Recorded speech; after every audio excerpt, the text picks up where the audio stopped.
5 years before the shot heard round the world at Lexington, a different shot echoed through the Carolina backcountry. It was the sound of a cannon firing into a crowd of 2,000 farmers, men who had stood their ground against a disciplined army and roared back a phrase of pure Appalachian defiance: "Fire and be damned." They called themselves the Regulators, and their rebellion was drowned in blood. The history books often call it a riot. The locals know it was a war. What could drive God-fearing men to wage war on their own government, years before America was even a dream? Today, we will dig into the blood-soaked soil of Alamance and unearth the forgotten story of America's first armed uprising. To understand the fire, you must first understand the forest. Picture the Carolina backcountry in the 1760s. This wasn't the manicured world of coastal plantations with their grand houses and ships sailing for London. This was the edge of the map. It was a land of tangled forests, where ancient oaks stood shoulder to shoulder, and the ground was a web of creeks and rivers with names like the Haw and the Eno. The air here was different, thick with the smell of pine and damp earth, and the only authority was the changing of the seasons and the word of God. The people who carved a life from this wilderness were as rugged as the terrain itself. They were mostly Scots-Irish and German immigrants, families who had fled the famines, wars, and religious persecution of the Old World. They came here not for riches, but for something far more precious: a piece of land to call their own and the right to be left alone. They were dissenters, Presbyterians and Lutherans, who held a deep and abiding suspicion of any government that smelled of the high and mighty Anglican Church they'd left behind. Their lives were a testament to pure grit. A man would build his cabin with his own 2 hands, felling the trees and notching the logs himself. He'd clear his fields one back-breaking stump at a time, his wife working right alongside him. They hunted for their meat, grew their own corn, and spun their own wool. Survival was a daily struggle against rocky soil, harsh winters, and the ever-present threat of raids. This constant hardship forged them into something tough, fiercely independent, and loyal only to their family, their clan, and their creator. In this world, money was a ghost. A farmer might go an entire year without seeing a single silver coin. The economy ran on barter and good faith. A bushel of corn might be traded for a new axe head. A day's labor might be paid with a salted ham. A man's worth wasn't measured by the gold in his pocket, but by the strength of his handshake, the straightness of his rifle shot, and the honor of his family name. But this isolated world of sweat and scripture was not its own kingdom. It was ruled from afar, from the balmy coastal cities, by a class of wealthy English gentlemen appointed by the royal governor. These men, in their powdered wigs and silk stockings, looked upon the backcountry settlers as little more than savages, crude, uneducated, and most importantly, a resource to be squeezed. A shadow was creeping west from the coast, a shadow of tax collectors and corrupt officials who spoke the language of coin and contracts. Little did the farmers know, this modern world was about to come knocking at their cabin doors, not with a friendly hand, but with a battering ram. This explosion of rage didn't come from nowhere. Its seeds were sown in the rocky soil of Scotland and the war-torn fields of Germany generations before. These families didn't come to the backcountry with land grants from a grateful king. They came as refugees. They bought their homesteads not with royal paper, but with the sharp steel of the axe and the cold lead of the long rifle. They carved their existence directly from a hostile wilderness, fighting the land, the weather, and the native tribes for every single acre. In their minds, this land wasn't given to them by a government. It was earned through a covenant of sweat, blood, and prayer. The old scars of history ran deep, carried across the Atlantic in their very bones. The Scots-Irish in particular had a long and bitter memory of English authority. For a century, they had been used as a buffer by the British Crown in the violent plantations of Ulster, only to be squeezed by the same government with crippling rents and religious persecution.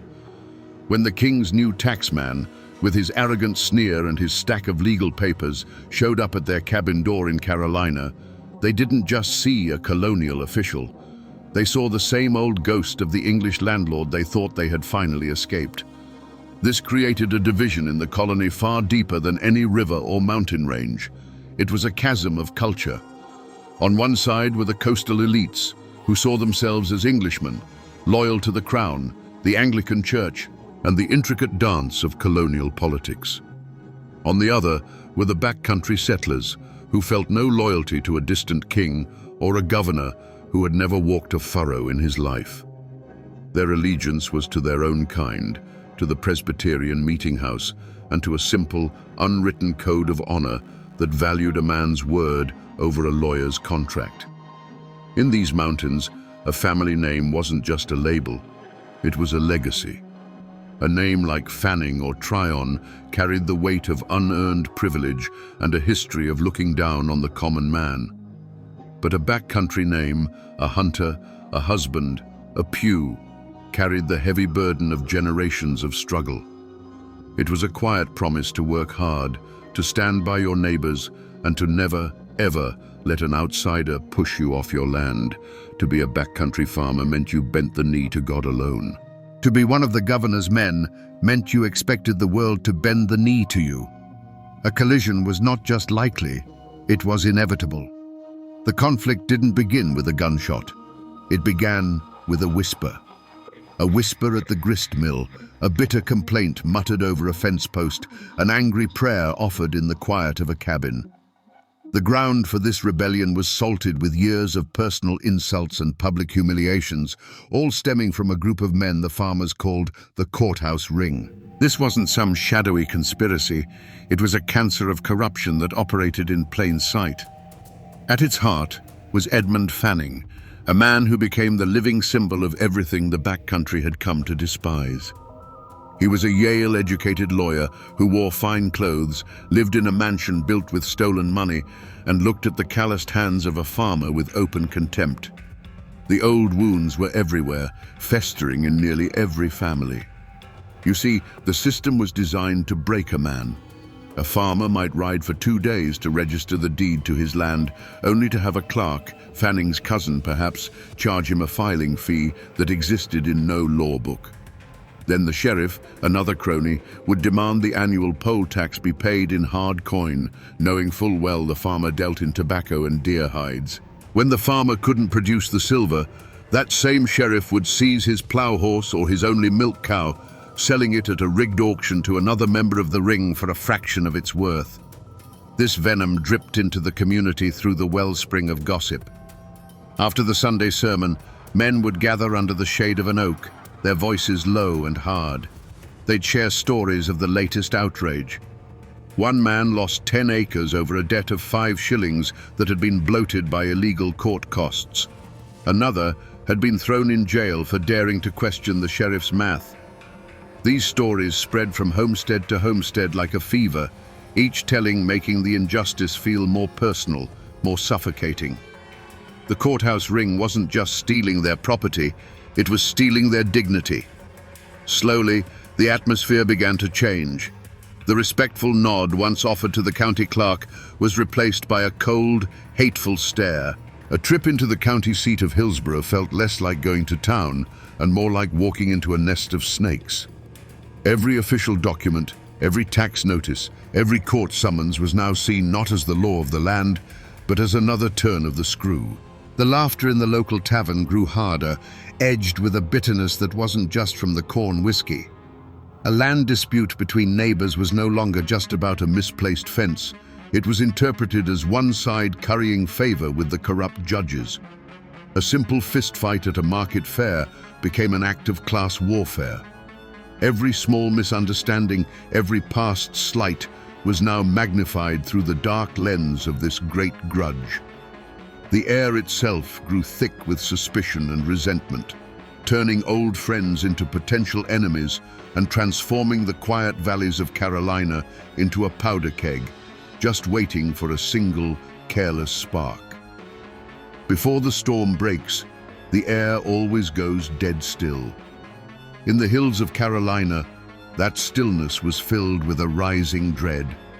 The old women, who carried the superstitions of Scotland and Germany in their bones, began to whisper. They spoke of the panther's scream sounding less like a cat and more like a woman mourning a child not yet lost. They saw bad signs in a flock of crows that flew silently over a homestead, and they claimed the daytime hoot of an owl from the deep woods was a certain omen of death. The land itself seemed to be holding its breath, waiting for the coming violence.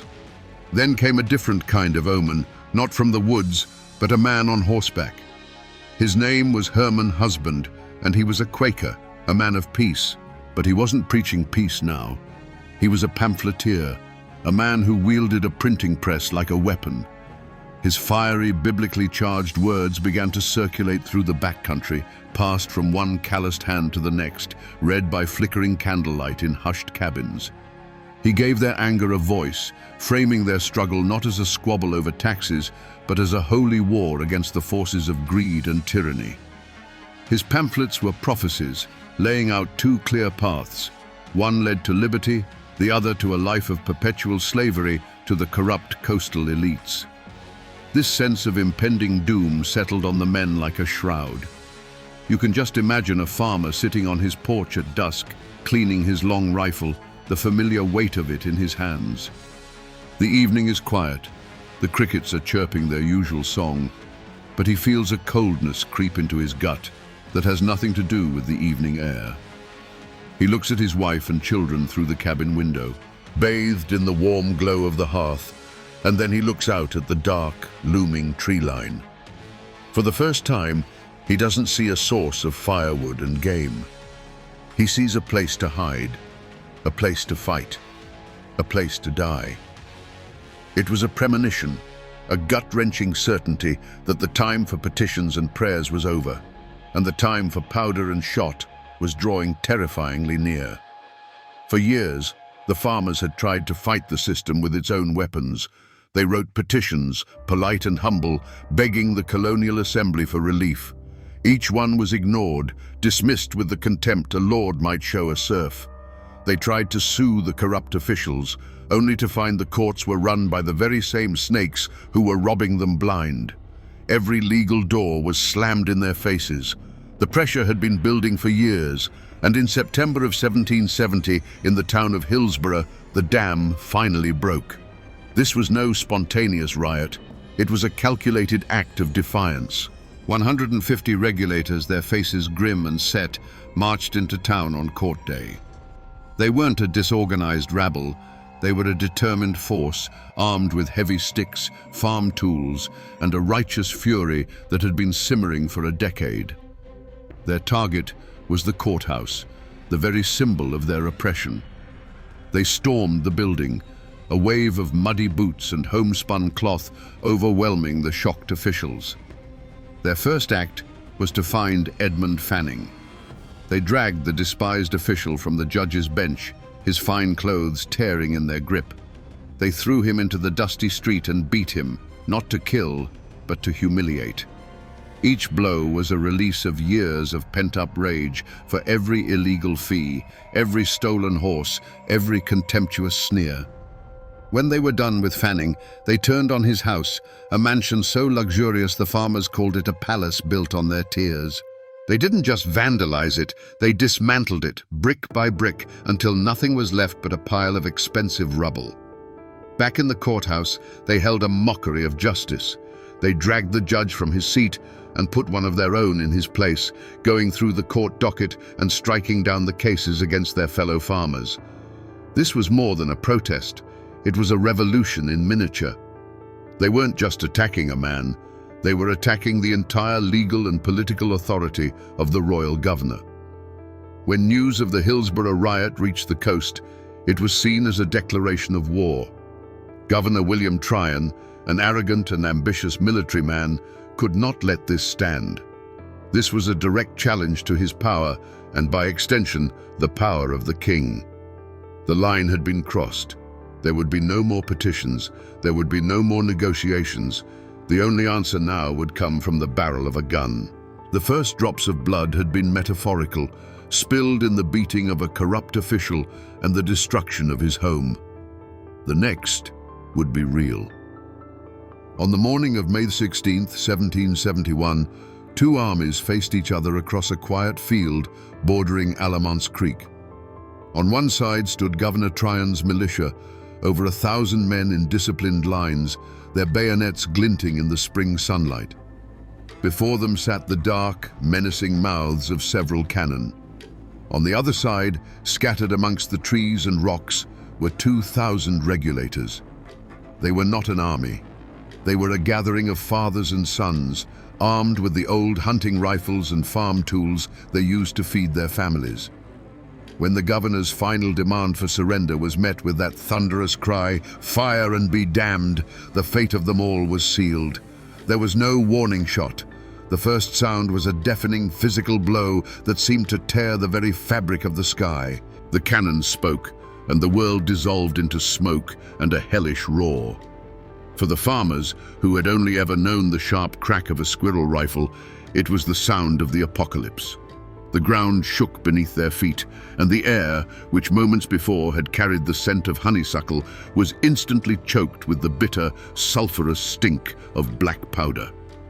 Through the eyes of a young boy hiding behind a wagon, the battle was not a series of heroic charges, but a terrifying blur of chaos. He saw the man who had been his neighbor, a man he'd known his whole life, suddenly stagger and fall as if tripped by an invisible hand. There was no dramatic cry, just a quiet, heavy collapse into the grass. He heard the pop, pop, pop of the regulator rifles, a desperate and scattered sound, answered by the terrifying, unified crash of hundreds of militia muskets firing as one. It was the sound of a handful of pebbles thrown against a stone wall. The air itself became a lethal thing, filled with a constant, high-pitched whine. Leaves and twigs were clipped from the trees as if by an unseen scythe. Men would duck behind an ancient oak for cover, only to have the bark explode into splinters beside their head. The orderly commands of Tryon's officers were a distant, chilling murmur, while the sounds on the regulator side were a desperate chorus of individual shouts, screams of pain, and cries of encouragement that were swallowed by the unending noise. When the smoke momentarily cleared, the field was a landscape of surreal and terrible images. A farmer's broad-brimmed hat lay upside down in the grass, a small dark hole punched through its crown. A heavy iron pitchfork stood upright, its tines buried in the soft earth, its owner nowhere to be seen. The disciplined red lines of the militia advanced slowly, relentlessly, a machine of death that seemed unstoppable, firing and reloading with a terrifying, practiced rhythm. After 2 agonizing hours, the sporadic resistance finally broke.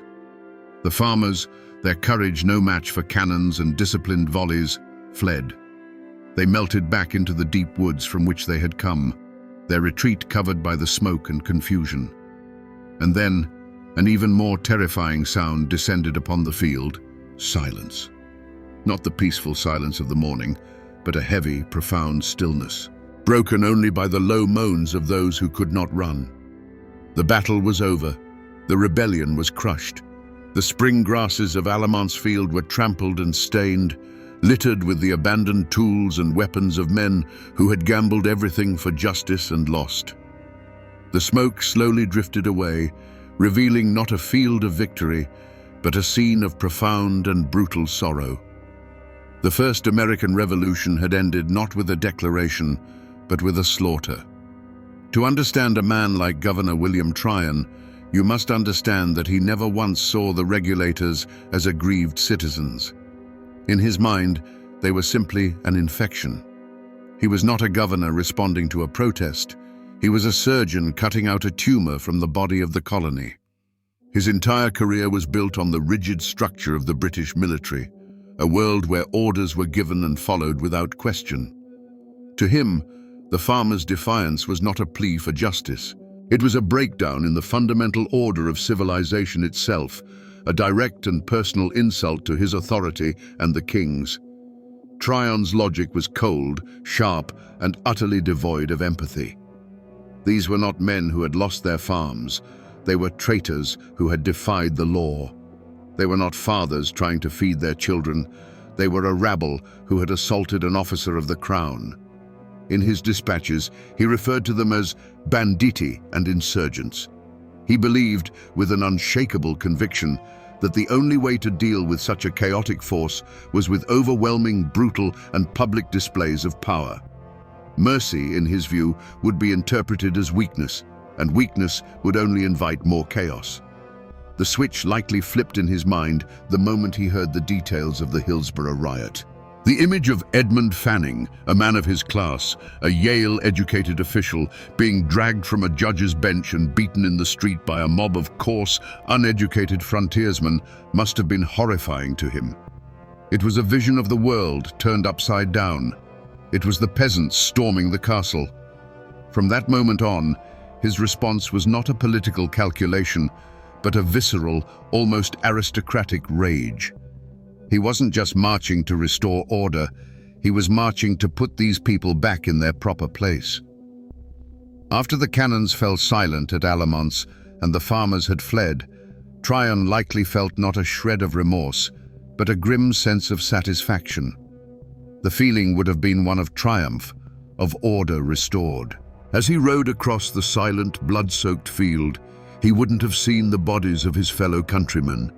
He would have seen the evidence of a necessary and successful operation. The hanging of James Few on the battlefield without a trial was not an act of cruelty in his mind, but a necessary piece of political theatre. It was a clear, unambiguous message sent to every cabin in the backcountry. This is the price of defiance. This is the fate of those who challenge my authority. It was the cold, calculated logic of an empire that saw dissent not as a voice to be heard, but as a disease to be eradicated.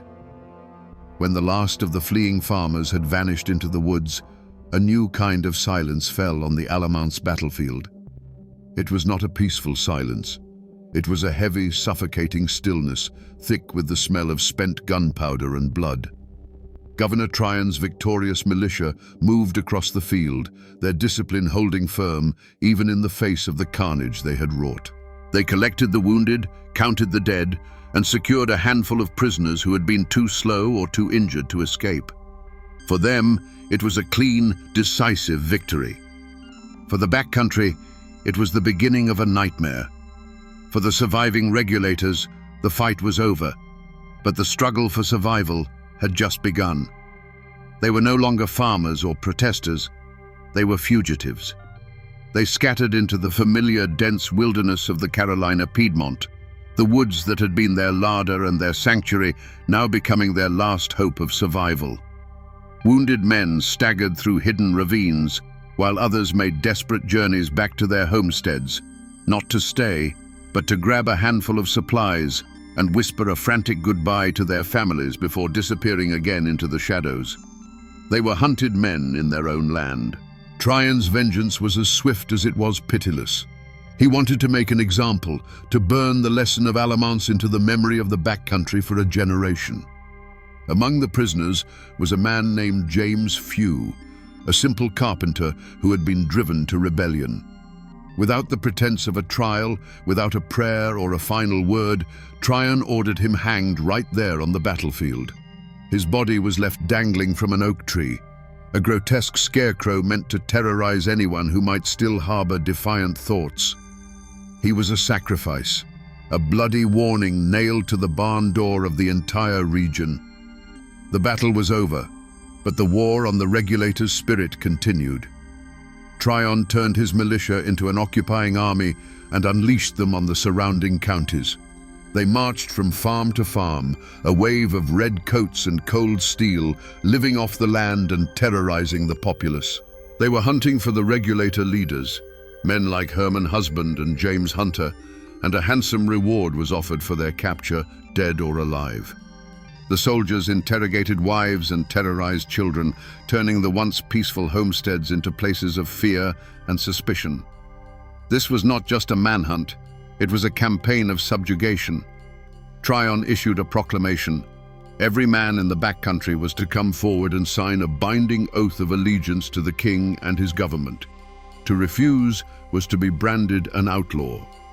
Over the next month, more than 6,000 farmers, their spirit broken and their leaders in hiding, were forced to make the humiliating journey to a militia camp to sign the document. effectively swearing loyalty to the very men who had crushed them. And as they did, Trajan's men were busy confiscating the property of known regulators, ensuring their families would face ruin and starvation. The ashes of Alamance had settled, and in the silence that followed, there was only fear and the cold grip of defeat. The smoke from the Battle of Alamance didn't just drift over the battlefield, it seeped into every cabin, every church, and every general store in the backcountry, poisoning the air between neighbors. The community, once united by common hardship, was now fractured, split by fear and the bitter question of who was right and who was wrong. A line had been drawn in the dirt, not by a surveyor, but by bloodshed, and every family was forced to choose which side they were on. The Presbyterian meeting houses, once the heart of the community, became cauldrons of quiet tension.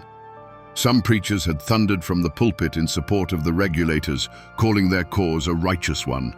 Others, fearing the governor's wrath, now urged their congregations to submit to authority and pray for peace. Friendships that had been forged over decades of shared harvests and barn raisings now buckled under the weight of suspicion. Was the man who helped you clear your field last spring secretly reporting your movements to the militia? Was the family you shared bread with now loyal to the governor? A suffocating conspiracy of silence fell upon the region. The few who had witnessed the hangings or knew the hiding places of the regulator leaders were gripped by a primal fear. To speak the truth to the authorities was to risk being labeled a sympathizer, inviting the wrath of the occupying militia. But to stay silent was to betray their own conscience. Many chose a third option. They saw nothing, they heard nothing, they knew nothing. Their faces became blank masks, their conversations carefully pruned of any mention of the recent unpleasantness. It was a collective act of amnesia born of pure terror. Yet, even in this climate of fear, small acts of both courage and cowardice became the true measure of a person's soul. A brave farmer's wife would leave a basket of bread and salted meat at the edge of the woods, a silent signal to a husband or neighbor in hiding. A blacksmith, under the watchful eye of a militia patrol, would deliberately botch the shoeing of their horses, slowing them down just enough. But for every act of quiet defiance, there was an act of betrayal. A struggling farmer, tempted by the reward money or hoping to curry favor with the new powers, would lead a patrol to a hidden cabin. A merchant would provide a false alibi for a government loyalist, condemning an innocent man with his lie. The regulator war was no longer a battle fought with rifles on an open field. It had become a silent, vicious war fought with whispers, glances, and closed doors. It tore at the very fabric of the community, turning the backcountry into a place where the deepest loyalties were tested, and the truest nature of a man's heart was laid bare for all to see. With the rebellion crushed, the final act of Trajan's vengeance began, the hunt for the ringleaders. This was not a simple matter of law enforcement. It was a grim, relentless pursuit through the unforgiving Appalachian foothills. Trajan's militia, composed of Easterners who viewed the backcountry as a savage wilderness, formed the core of the posse. They were joined by a motley collection of local loyalists eager to prove their allegiance, and a few opportunistic bounty hunters who smelled blood money on the wind. Their mission was simple: bring back the leaders of the regulators, preferably in chains. The chase became a brutal contest between the hunters and the hunted, with the mountains themselves as the main character. The fugitives, men like James Hunter and the pamphleteer Herman Husband, knew this land like the back of their own hand. They knew every hidden valley, every secret pass, every cave where a man could disappear. They moved like ghosts through the dense forests, subsisting on wild berries and whatever game they could kill without a gunshot giving away their position. They were aided by a silent network of sympathetic farmers who would leave them food, warn them of patrols, and lead the militia on wild goose chases into impassable swamps. For the pursuers, the hunt was a descent into a green hell. The rugged terrain was their enemy. They were tormented by biting insects, venomous snakes, and the constant, unnerving feeling of being watched from the shadows. Their brightly colored uniforms made them easy targets, and their ignorance of the land led them into ambushes and dead ends. More than one militia patrol found themselves hopelessly lost, forced to abandon the chase and struggle back to camp, humiliated and exhausted. The mountains, which had nurtured the regulators' independence, now served as their greatest fortress. Despite the difficulties, the net slowly tightened. Herman Husband, the intellectual soul of the movement, was a writer, not a woodsman. He was captured relatively quickly, his spirit broken. Others, however, were harder to corner. The general of the regulators, James Hunter, remained at large, a phantom who seemed to be everywhere and nowhere at once. The final moment of capture for most of the key leaders wasn't a dramatic firefight in a mountain pass. It was a slow, grinding process of attrition. Exhausted, starving, and betrayed by informants, they were picked off one by one. Often, they were found not in a heroic last stand, but sleeping in a barn or accepting a meal from someone they mistakenly trusted, too worn down to run any longer. The hunt in the shadows was over, and the stage was set for the governor's final act of justice. The captured regulator leaders were dragged back to Hillsborough, the very town they had once triumphantly seized. But now, it was an armed camp. Governor Tryon's militia stood guard on every corner, their bayonets fixed, turning the colonial courthouse into a fortress. The air inside the courtroom was thick with the metallic tang of fear and the stench of foregone conclusions. On one side of the room sat the coastal gentry and loyalists, their faces smug with victory. On the other, huddled in silence, were the wives and families of the accused, their faces etched with a despair that knew there was no hope here. In the defendant's box sat the 6 captured leaders. They were not cowering criminals. They were broken, exhausted men, but their eyes held a hard, defiant glint. There was no remorse on their faces, only the quiet dignity of men who had fought for what they believed in and lost. They looked out at a courtroom where the judge, the prosecutor, and the jury were all part of the same corrupt system they had risen up against. Their trial was a piece of theater written by the victors, a legal ritual designed to give the veneer of law to an act of pure political vengeance. The proceedings were a farce. Witnesses for the prosecution, likely motivated by fear or reward, gave their testimony. Any evidence of the years of extortion and abuse that had led to the rebellion was dismissed as irrelevant. The charge was not assault or rioting, it was high treason. By firing on the king's representative, they had, in the eyes of the law, fired upon the king himself. It was a charge from which there was no escape. The verdict, when it came, was a foregone conclusion, delivered with cold, formal gravity: guilty. The sentence: death by public hanging. A wave of shock and grief washed over one side of the courtroom, while satisfied murmurs rippled through the other. 6 men, who had stood up for their neighbors against a tide of corruption, were now to be strung up like common murderers. But the story of this trial does not end with the judge's gavel. It ends on the gallows, with a man named James Pugh. As the noose was placed around his neck, he refused to play the part of the penitent traitor. Instead, he turned to the crowd and began to speak. For nearly half an hour, Pugh delivered a fiery, damning sermon from the scaffold. He condemned the cowardice of Edmund Fanning and the tyranny of Governor Tryon. He spoke of the justice they had sought and the violence they had received. He prophesied that a day of true reckoning would come for these corrupt men. He was still speaking, his voice ringing with righteous fury, when the sheriff, impatient with this final act of defiance, gave the order to cut him down. The court of law had delivered its verdict. But from the gallows, the justice of the mountains had delivered its own. The law of men had won the day, hanging its enemies and silencing dissent. But the question hung in the air, far longer than the bodies of the condemned. Was this justice? Or was it merely the law, a tool in the hands of the powerful, used to crush the powerless? The hangman's rope cast a long shadow over the Carolina backcountry, a shadow that would linger for years. For the families of the executed and the thousands of other regulators, life after the verdict was a bitter cup to drink. Those who remained on their land lived as a conquered people. They plowed their fields and harvested their corn under the watchful eye of a government they now knew was their enemy.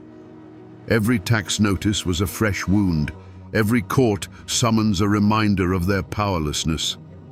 They had been forced to sign an oath of loyalty, a piece of paper that felt like a brand on their soul, a public declaration of their own humiliation. But not everyone stayed. For many, the memory of Alamance was a poison in the soil, and the oath of allegiance was a chain they refused to wear. They saw only one path to freedom: west. In a great, silent exodus, hundreds of defeated regulator families packed their meager belongings, turned their backs on the homes they had built with their own hands, and began the perilous journey over the Appalachian mountains. They were branded as outlaws, but they saw themselves as pilgrims. They illegally settled in the river valleys of what would one day become Tennessee, forming a new society called the Watauga Association. Here, beyond the reach of Governor Tryon and his corrupt courts, they created one of America's first independent, self-governing communities, a place where the law would be their own. The spirit of the regulators was not dead, it had simply moved over the mountain. And what of the men who had crushed them? Did they face a curse, an atonement for the blood on their hands? Not at all. In the world of colonial politics, brutality was often rewarded. Governor William Tryon, his reputation enhanced by his decisive victory over the traitors, was soon promoted to the prestigious post of Governor of New York. Edmund Fanning, the architect of the farmer's misery, also left Carolina, continuing his career as a loyal servant of the crown. They faced no justice, no ostracism, no reckoning. They simply moved on, leaving a broken land behind them. Their only curse would come years later, when the fires of revolution they had helped to stoke would finally consume the entire British system they served. Back in Carolina, the community tried to heal by forgetting.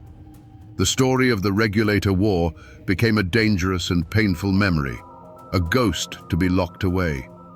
The word regulator itself became a whisper, a name associated with defeat and treason.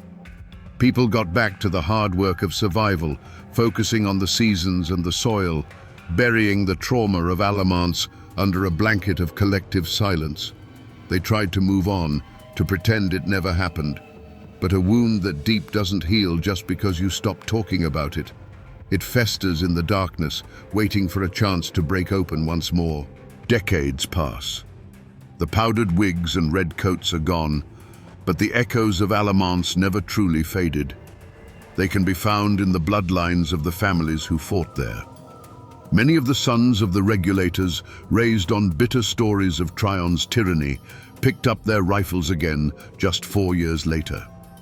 The British made the fatal mistake of assuming these backcountry men, once crushed by a royal governor, would be loyal to the crown. They couldn't have been more wrong.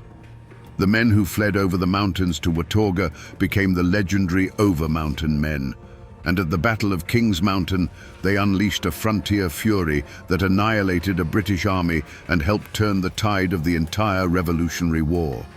It was the regulators' final, posthumous revenge.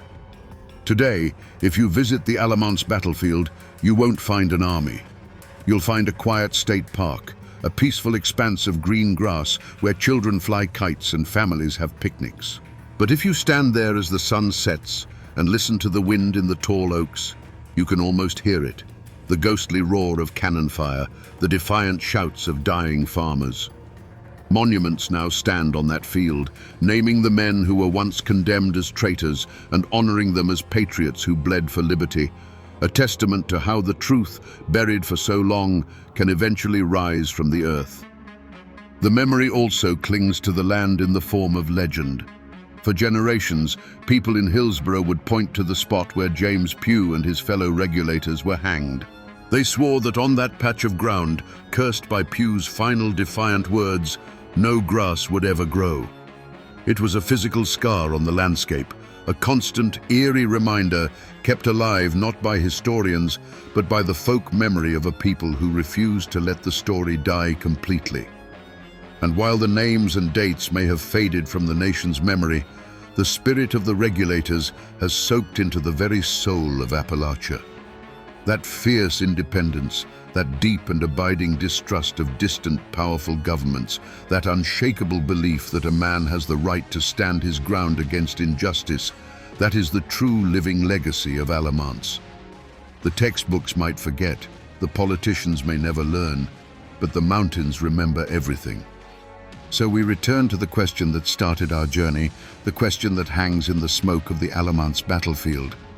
What could drive God-fearing men to wage war on their own government? The answer, we now see, is both simple and profound. They didn't fight to create a new nation or to overthrow a distant king. They fought because the boot of a corrupt and arrogant power was pressing down on their necks. And they believed, with every fiber of their being, that a free man does not endure such a thing without fighting back. They fought for the most fundamental of all rights, the right to enjoy the fruits of their own labor and to be treated with dignity. This is a story that teaches a hard lesson about the price of liberty. It reminds us that the first people to stand up are often the first to be cut down. The regulators lost their battle, their property, and in some cases, their lives. They were branded as traitors, and their story was buried. But their spirit did not die on that field. The blood they shed at Alamance was not wasted. It seeped into the ground and watered the roots of a tree of liberty that would burst into full, revolutionary bloom just a few short years later. Their defiance became a legacy, a fierce whisper of warning passed down through generations of mountain folk that the law and justice are not always the same thing. Their struggle is a testament to the indomitable Appalachian spirit, a spirit that bends for no man and bows only to God. It's a timeless reminder that when every legal door is slammed shut, when every petition is met with contempt, ordinary people will eventually seek their justice not in a courthouse, but in the open field with whatever tools they have at hand. Their voices were silenced by the rope and the cannon, but if you listen closely, you can still hear their echo in the Carolina hills. And now, my friends, you know the rest of the story.